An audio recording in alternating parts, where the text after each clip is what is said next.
Assalamualaikum warahmatullahi wabarakatuh. Perkenalkan, nama saya Ahmad Nazir. Saya akan berstorytelling tentang buku Muhammad Al-Fatih 1953 karya Felix Saw. Dalam buku ini mengisahkan perjalanan seorang pemuda bernama Muhammad Al-Fatih yang mana pada usia 21 tahun ia telah dapat menaklukkan sebuah negara yang terkuat pada masanya, yaitu Konstantinopel. Diawali yang namanya kota ini disebut oleh Rasulullah SAW akan ditaklukkan oleh kaum muslim pada tahun 825 tahun sebelum masa Muhammad Al-Fatih.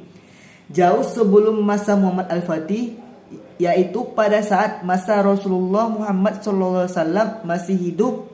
Saat itu dunia hanya terbagi menjadi dua bagian, yaitu timur Persia dan barat Romawi. Dan Nabi Muhammad SAW mulai untuk membangun peradaban dari nol,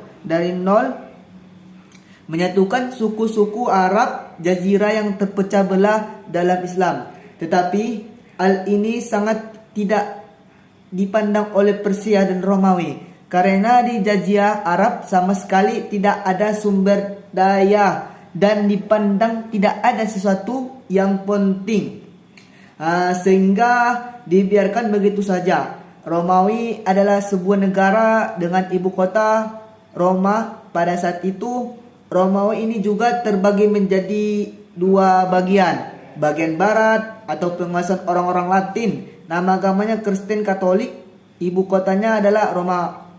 Dan Romawi Timur atau penguasaannya orang-orang Yunani, nama agamanya Kristen Ortodoks, ibu kotanya Konstantinopel.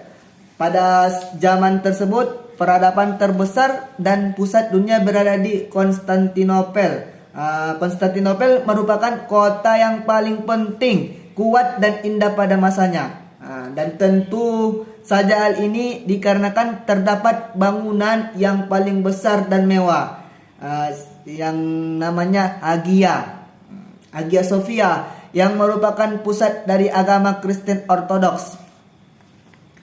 Persia dan Romawi zaman dahulu kerap kali berperang, yang mana untuk memperebutkan kekuasaan, karena memperebutkan siapa yang dikatakan sebagai penguasa dunia pada saat itu. Di akhir peperangan yang berkepanjangan, maka dimenangkan oleh orang Romawi, yang mana dikarenakan muncul seorang pahlawan. Seorang pahlawan ini seorang kaisar yang memimpin pasukan yang berhasil mengalahkan pasukan Persia, merebut kembali wilayah-wilayah dari Persia serta merebut kembali salib suci. Kemudian ia mengarak salib suci ini dari tempat direbutnya hingga sampai ke kota Yerusalem dan kembali ke gereja makam Kudus. Kaisar ini bernama Heraklius. Heraklius ini pada saat jaya-jayanya ini pada tahun 629 setelah mengembalikan salib suci, maka dikisahkan ia menerima surat dari Muhammad SAW pada tahun 629. Rasulullah banyak mengirim surat yang mana mengajak mereka untuk masuk dalam Islam. Tetapi Konstantinopel merupakan sebuah kota yang dijanjikan kepada kaum muslim oleh Rasulullah Muhammad SAW. Nama Konstantinopel berarti kemuliaan yang telah dijanjikan oleh Allah dan Rasulnya dalam bicara. Mereka berkabar gembira tentang peristiwa yang akan terjadi. Peristiwa-peristiwa yang akan terjadi di masa depan. Pertama kalinya yang ingin mewujudkan bisarah Rasulullah SAW ini adalah Yazid bin Awiyah pada tahun 669. Inilah ekspedisi pertama ke Konstantinopel.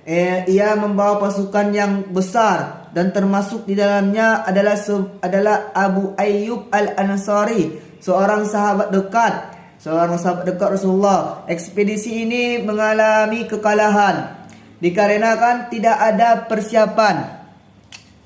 Karena tidak ada persiapan, jadi beberapa tahun kemudian dengan maksud yang sama Khalifah Sulaiman bin Abdul Malik mengepung Konstantinopel untuk kali keduanya. Melalui saudara-saudaranya yang bernama Basalama bin Abdul Malik pada tahun 717 sampai 718. Ia membawa 80.000 pasukan muslim di hadapan benteng Konstantinopel dan 1.800 kapal dengan 1.800.000 awaknya mengepung Konstantinopel dan dari jalur laut Marmara. Ekspedisi ini juga mengalami kegagalan dikarenakan tidak ada perhitungan selama 100 hari hujan salju turun serta kaum muslim tidak berpengalaman dalam kondisi seperti ini, sehingga mereka kesengsaraan karena wabah penyakit. Hal ini tersebut dikarenakan Konstantinopel merupakan kota yang terkuat saat itu sehingga dijuluki The City with Perfect Defense. Selain itu juga dikarenakan posisi Konstantinopel berada di posisi yang strategis. Posisinya berada di tengah dunia. Kegagalan ini mempunyai sebuah makna lain bagi kaum muslim setelahnya. Sebuah pijakan besar untuk menancapkan bendera Islam di puncak tertinggi Konstantinopel. Semua itu hanya anak tangga menuju hadiah utamanya, yaitu Konstantinopel. Jauh di sebelahnya timur terdapat kaum yang kelak akan melahirkan keturunan para pahlawan dalam Islam, para pemberani, para kesatria Islam, yaitu Bani Turki. Pada pertengahan abad ke-6, kaum Turki melakukan migrasi menuju wilayah barat dikarenakan tekanan dari sepupu mereka dari kaum Mongol. Di antaranya mereka ada yang bermigrasi ke utara dan menjadi Kristen. Suku Turki yang paling besar yaitu Bani Oghuz. Bani Oghuz ini mereka bermigrasi ke wilayah Persia yang pada saat itu telah takluk oleh kaum muslim. Turki Bey, seorang bangsawan Bani Oghuz, pemimpin Kesultanan Saljuk, lalu memimpin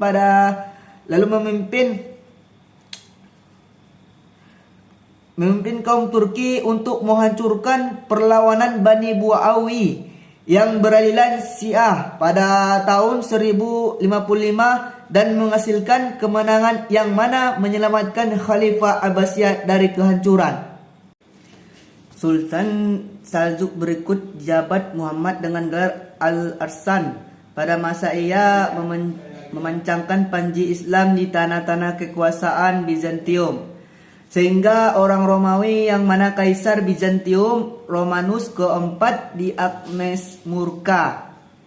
Kemudian memulai perang pasukan Bizantium dan pasukan gabungan Eropa yang berjumlah 200.000 untuk menghentikan gerakan Al-Ars yang mempunyai pasukan hanya 20.000. Al-Ars mengirimkan utusan damai tetapi ditolak.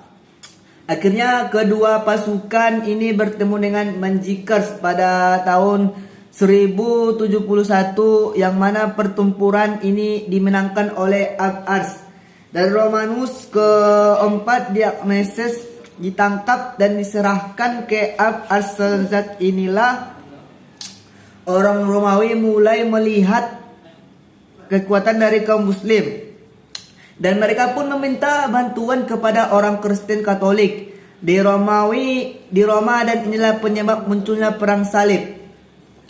Tetapi setelah pertempuran di Bunjikers, Al-Ars wafat dan penerusnya tidak bisa menjaga persatuan Islam sehingga jatuh Yerusalem dan mereka mendapatkan Al-Quds. Setelahnya jatuh Al-Quds, muncullah seseorang kesatria keturunan Turki Saljuk yang bernama Nuruddin bin Imaduddin Janki, yang mana memiliki pegawai, salah satunya yang bernama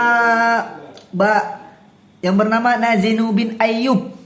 Najam bin Ayub ini mempunyai anak yang bernama Yusuf, yang mana dikenal dengan Salahuddin ataupun Salahuddin Al-Ayyub, yang akan menaklukkan Yerusalem kembali dan menggantikan situasi politik dari Kesultanan Saljuk menjadi Kesultanan Ayyubi.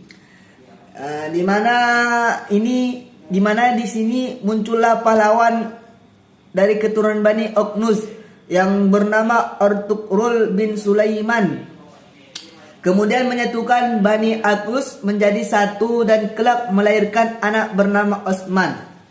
Dan Osman inilah yang akan menjadi cikal bakal Kesultanan Utsmani. Memiliki guru bernama Syekh Adibali, serta ia menikah dengan anak gurunya tersebut dan mempunyai anak bernama Orhan Ghazi. Impian terbesar Osman adalah Konstantinopel. Organ Gez atau Gez, orang-orang yang berperang, adalah titel tertinggi yang ada titel tertinggi orang Turki. Pada tahun 326 menjadikan ibu kota Kesultanan Utsmani di kota Bursa agar lebih dekat dengan Konstantinopel. Ketika terjadi gempa bumi, Orhan pada tahun 1354 dapat menguasai Gallipoli, sebuah kota pertahanan yang terletak di Selat Dardanella. Dan ini memantapkan posisi mereka di Eropa. Dan ini kali pertama setelah tahun 717 kaum muslim akhirnya kembali menginjak tanah Eropa. Murad I sebagai pengganti Orhan merupakan administrator yang sangat cakap. Pada tahun 1361 ia menaklukkan Adrianopel, kedua kota terpenting setelah Konstantinopel, dan menggantikan nama kota tersebut dengan nama Edirne. Selanjutnya Utsmani dipimpin oleh Sultan Bayezid I, dan Sultan Bayezid I mengepung Konstantinopel, tetapi terjadi suatu bencana. Muncullah Timurlang, keturunan Genghis Khan, yang mana ingin menguasai wilayah Asia Utsmani. Mendengar wilayah Asia Utsmani dalam bahaya, maka ia dan pasukannya beralih muncul Ankara. Tetapi ia dikalahkan oleh Timurlang pada tahun 1402. Kekalahan ini mengakibatkan Bayezid ditahan dan meninggal di penjara. Kekacauan Utsmani dimulai, yang mana diakibatkan keturunan Bayezid memperebutkan kekuasaan. Setelah 10 tahun berlalu, barulah Mehmed I dapat menyatukan seluruh Bani Utsmani yang terpecah. Maka ia digelari pendiri Utsmani. Setelah Utsman I, Mehmed I memiliki anak bernama Murad II. Dan Murad II memiliki anak, dan anaknya inilah yang bernama Muhammad Al-Fatih, yang mana kelak akan menaklukkan Konstantinopel. Muhammad Al-Fatih, sang penakluk Konstantinopel, lahir pada tanggal 29 Maret tahun 1432. Diawali sejak beliau masih kecil. Sejak kecil oleh ayahnya dididik dengan intensif oleh ulama pilihan di antara Syekh Ahmad Al-Qurani dan Syekh Aksamsuddin. Pelajaran yang pertama yang didapatkan Al-Fatih merupakan pelajaran tentang adab, karena adab yang paling penting. Syekh Ahmad Al-Qurani mengajarkan beliau tentang Al-Quran. Al-Fatih kecil bisa dibilang nakal. Al-Fatih ini anak yang nakal, sehingga atas izin ayahnya Syekh Ahmad Al-Qurani mengatakan serta memukul Al-Fatih dengan tongkat dengan pukulan yang sangat keras di tengah-tengah majelis, sehingga Al-Fatih jerah dan dia menghormati gurunya tersebut di bawah tempahan Syekh Ahmad Al-Qurani. Pada usia 8 tahun Al-Fatih telah menghafalkan Al-Quran. Syekh Samsuddin, seorang polimet atau genius dalam berbagai macam hal, adalah gurunya yang dari awal menemani untuk membentuk mental beliau. Cara Syekh Samsuddin mengajarkan Al-Fatih adalah dengan selalu menceritakan tentang tentang perjuangan Rasulullah Sallallahu Alaihi Wasallam dan pengorbanannya dalam menegakkan Islam. Ia juga mendeskripsikan kepahlawanan dan kesatriaan para sahabat dan para penakluk awal.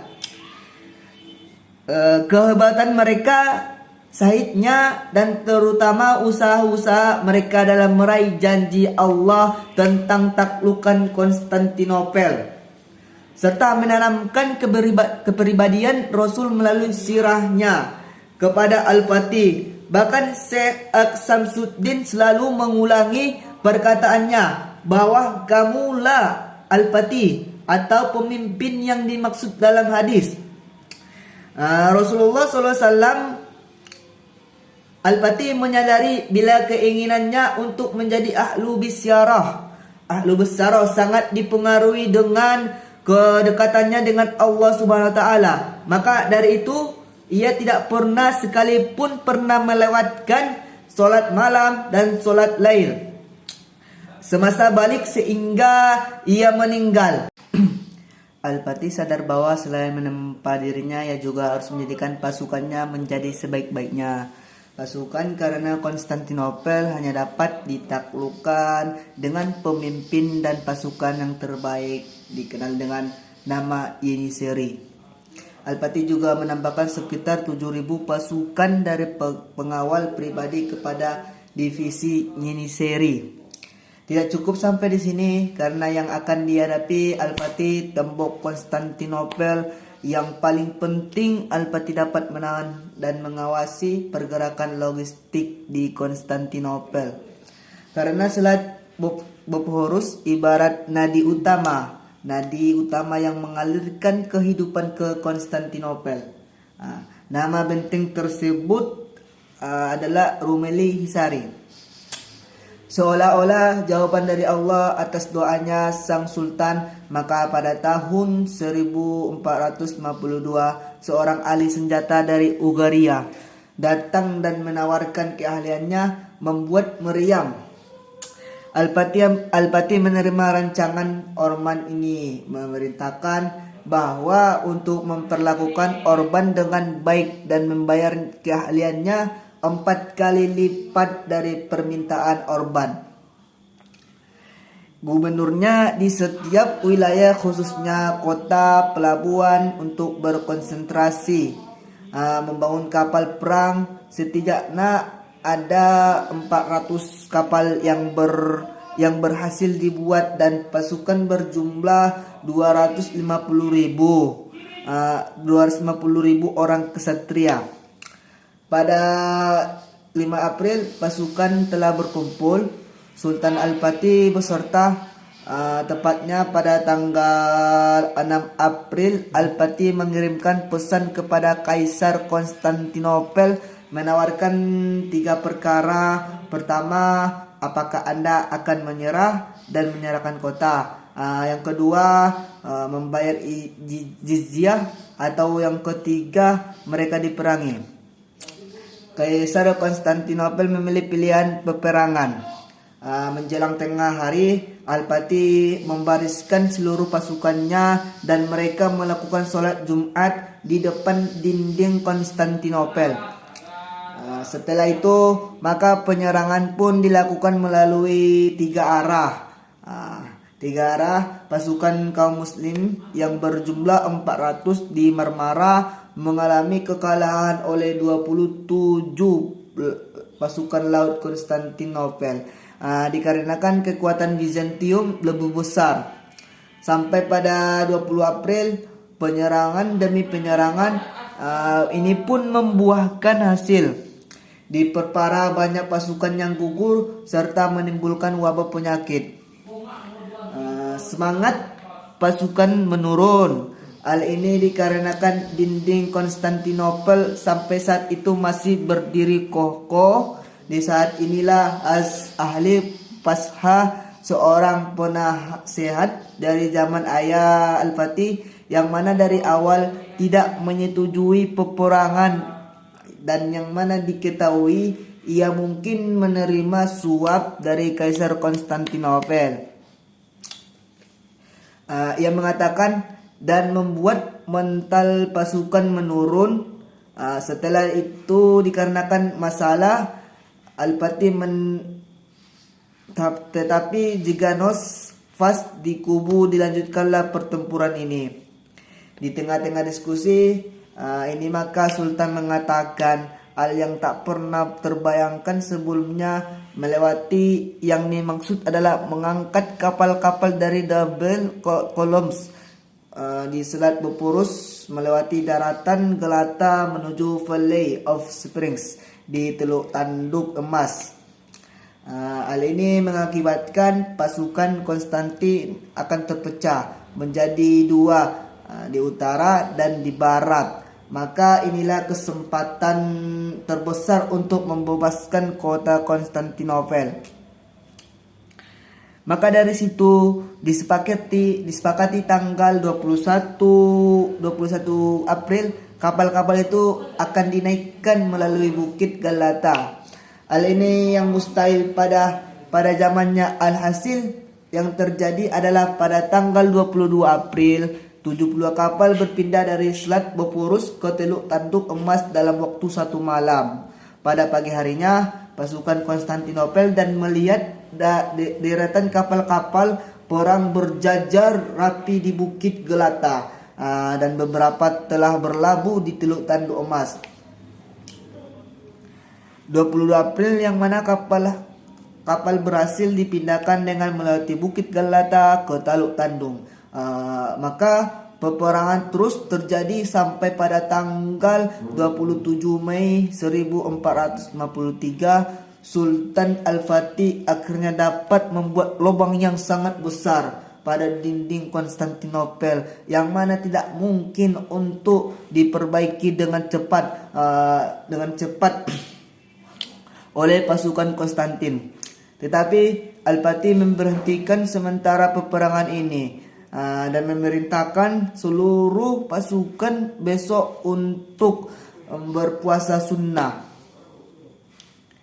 Keesokan harinya pada Selasa 29 Mei 1453 jam 12 malam itu hujan turun dengan derasnya. Sultan Al-Fatih melakukan salat tahajud. Ia memberangkatkan pasukannya. Penyerangan menjadi 3 titik utama. Pasukan terakhir yang diberangkatkan Sultan Al-Fatih adalah pasukan khususnya yang disebut Yeniseri, yang mana telah mempersiapkan untuk menjadi pasukan yang terbaik.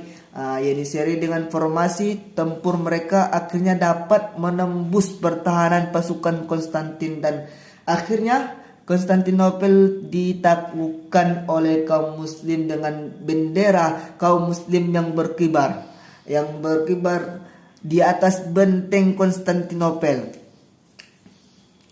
Kemudian Sultan Al-Fatih masuk ke dalam gereja Hagia Sophia. Di dalam sana terdapat banyak orang yang merasa ketakutan dan Hagia Sophia dirubah menjadi masjid. Seketika itu pula Sultan meminta agar azan dikumandangkan pertama kali di Hagia Sophia, dan semenjak itu azan selalu berkumandang di langit Konstantinopel. Ia terus-menerus membebaskan kota-kota yang lain.